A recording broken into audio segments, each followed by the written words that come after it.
అదే ఆసనం చాలా అవసరం అండి. ఆసనం అంటే ఈ రోజుల్లో యోగాసనాలని యోగా మ్యాటు సూటు వేసుకెళ్తున్నారు, అది కాదు.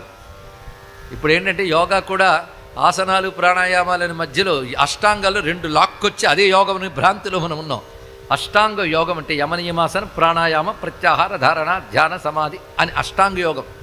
అష్టాంగ యోగాను గురువు ఎవరయ్యా అంటే శివుడేట. అన్ని విద్యలకి ఈశ్వరుడు గురువు అండి. సంగీతానికి ఆది ఆయనే, నాట్యానికి ఆది ఆయనే, సాహిత్యానికి ఆది ఆయనే, సర్వ విద్యలకు ఆది ఆయనే. అందుకే ఈశాన సర్వ విద్యానాం. అందుకే శివ అనుష్ఠానం జ్ఞానాన్ని విద్యని ఇస్తున్నది. ఇక్కడ అన్ని విద్యలకి ఆయనే గురువు. యోగశాస్త్రం అంటే ఆయన నుంచే వచ్చింది, మంత్రశాస్త్రం ఆయన నుంచే వచ్చింది. సర్వశాస్త్రములు పంచముఖాల గురించి చెప్పుకున్నాం, గుర్తుందా? 5 ముఖాల నుంచి ఒక్కొక్క ముఖం నుంచి ఒక్కొక్క ఆగమం చెప్పుకున్నా 5 ఆగమాలు వచ్చాయి.